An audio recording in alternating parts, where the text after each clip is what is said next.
فتوے لگانا شروع کر دیے، یہاں تک کہ حضرت موسیٰ علیہ السلام جو ہیں وہ اپنے حواریوں کے ساتھ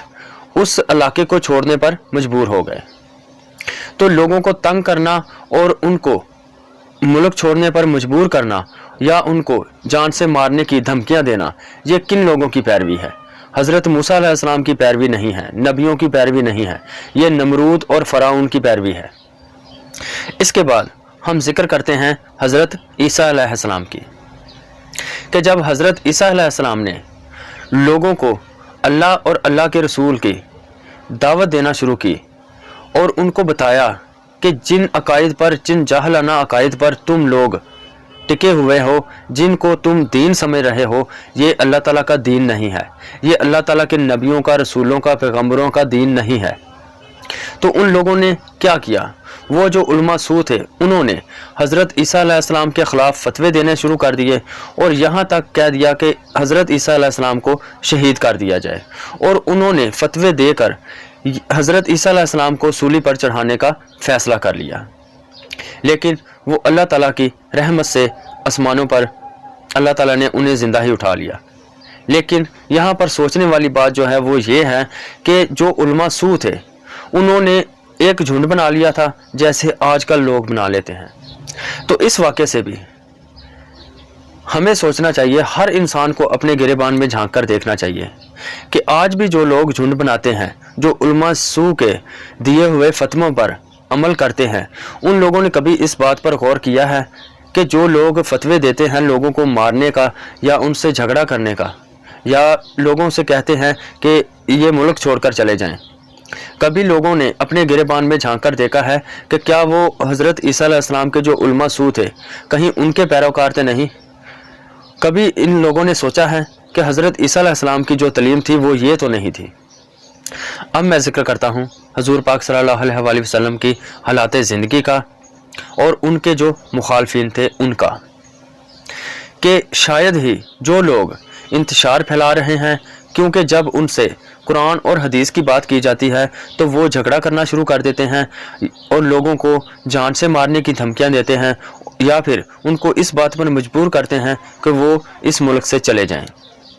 تو میں حضور پاک صلی اللہ علیہ وآلہ وسلم کی حالات زندگی کے چند لمحات جو ہیں وہ آپ لوگوں کے سامنے رکھ دیتا ہوں، اور جو ان کے مخالفین ہیں ان کی چند باتیں آپ لوگوں کے سامنے رکھ دیتا ہوں۔ شاید ہی سننے والوں میں جو لوگ انتشار پھیلاتے ہیں اور لوگوں کو تنگ کرتے ہیں ان کو اس بات کی شرم آ جائے، ان لوگوں کو اس بات کا پتہ چل جائے کہ وہ لوگ حضور پاک صلی اللہ علیہ وآلہ وسلم کی پیروی کر رہے ہیں یا کہ ابو جہل کی۔ خود ہی ہر انسان اپنے گریبان میں جھانک کر دیکھ لے کہ وہ حضور پاک صلی اللہ علیہ وآلہ وسلم کی پیروی کر رہا ہے یا کہ ابو جہل کی۔ حضور پاک صلی اللہ علیہ وآلہ وسلم جب دنیا میں تشریف لائے تو انہوں نے 40 سال تک عملی طور پر لوگوں کو دین سکھایا،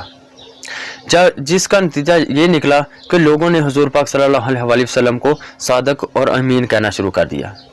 لیکن جیسے ہی 40 سال کے بعد حضور پاک صلی اللہ علیہ وآلہ وسلم نے اعلان نبوت کیا اور لوگوں کو قرآن اور حدیث کی دعوت دینا شروع کی، تو اسی وقت جو لوگ تھے وہ حضور پاک صلی اللہ علیہ وآلہ وسلم کے خلاف ہو گئے۔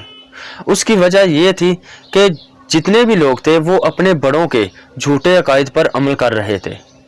تو حضور پاک صلی اللہ علیہ وآلہ وسلم نے جب انہیں قرآن اور حدیث کی، یعنی کہ اللہ اور اللہ کے رسول صلی اللہ علیہ وآلہ وسلم کی پیروی کرنے کا حکم دیا، تو وہ لوگ خلاف ہو گئے، کیونکہ ان کا یہی ماننا تھا کہ جو ہمارے بڑے ہیں، جو ہمارے علماء کرام ہیں، چاہے وہ علماء سو تھے، انہوں نے سوچا کہ ہم صرف ان کی پیروی کریں گے، حضور پاک صلی اللہ علیہ وآلہ وسلم کی یا اللہ تعالیٰ کے بتائے ہوئے قرآن کی پیروی نہیں کریں گے۔ تو ان لوگوں نے کیا کیا؟ جو ابو جہل کے پیروکار تھے ان لوگوں نے کیا کیا؟ حضور پاک صلی اللہ علیہ وآلہ وسلم کو تنگ کرنا شروع کر دیا، حضور پاک صلی اللہ علیہ وآلہ وسلم کو کئی بار مارنے کی کوشش کی، جان سے مارنے کی کوشش کی، اور حضور پاک صلی اللہ علیہ وآلہ وسلم کو ہجرت کرنے پر مجبور کر دیا۔ جیسا کہ آج بھی لوگ ایسا کرتے ہیں کہ جب ان کے سامنے قرآن اور حدیث پیش کیا جاتا ہے، ان کو قرآن اور حدیث پڑھ کر سنایا جاتا ہے، تو آج کے بھی کچھ لوگ ایسے ہیں جو کہ انتشار پھیلانا چاہتے ہیں اور لوگوں کو تنگ کرتے ہیں، ان سے جھگڑا کرتے ہیں، ان کو جان سے مارنے کی دھمکی دیتے ہیں اور انہیں اس بات پر مجبور کرتے ہیں کہ وہ ملک چھوڑ کر چلے جائیں۔ تو یہاں پر ہر انسان کو چاہیے کہ وہ اپنے گریبان میں جھانک کر دیکھ لے کہ وہ ابو جہل کا پیروکار ہے یا کہ حضور پاک صلی اللہ علیہ وآلہ وسلم کا پیروکار ہے۔ کیونکہ جو انتشار پھیلانے والے ہوتے ہیں، لوگوں کو تنگ کرنے والے ہوتے ہیں، وہ نمرود کے، فرعون کے یا حضرت عیسیٰ علیہ السلام کے جو علماء سو تھے ان کے پیروکار ہیں یا ابو جہل کے پیروکار ہیں۔ لیکن جو امن پسند ہیں، دلیل کے ساتھ بات کرتے ہیں، اللہ کے کلام کے مطابق بات کرتے ہیں، حضور پاک صلی اللہ علیہ وآلہ وسلم کی سنتوں کے مطابق بات کرتے ہیں، وہ ہیں نبیوں کے پیروکار، حضور پاک صلی اللہ علیہ وآلہ وسلم کے پیروکار۔ تو یہاں پر میں ہر انسان سے یہی کہوں گا، ہر مسلمان سے یہی کہوں گا کہ ایک بار اپنے گریبان میں جھانک کر دیکھ لیں کہ آپ لوگ کس کے پیروکار ہیں، ابو جہل کے پیروکار ہیں یا حضور پاک صلی اللہ علیہ وآلہ وسلم کے پیروکار ہیں۔ کیونکہ حضور پاک صلی اللہ علیہ وآلہ وسلم نے ہمیشہ امن کے ساتھ ہی دین کو پھیلایا ہے۔ اللہ تعالیٰ سے دعا ہے کہ اللہ تعالیٰ ہمیں نمرود، فرعون اور جو حضرت عیسیٰ علیہ السلام کے علماء سو تھے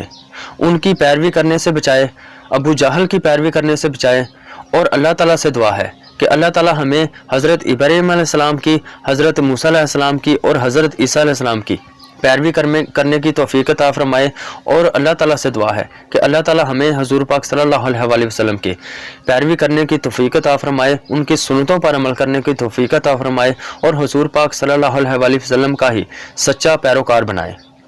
اور اللہ تعالیٰ سے دعا ہے کہ اللہ تعالیٰ ہمیں حق بات کو سن کر اس پر عمل کرنے کی توفیق عطا فرمائے اور حق بات بیان کرنے کی توفیق عطا فرمائے۔ آمین۔ جزاک اللہ خیر۔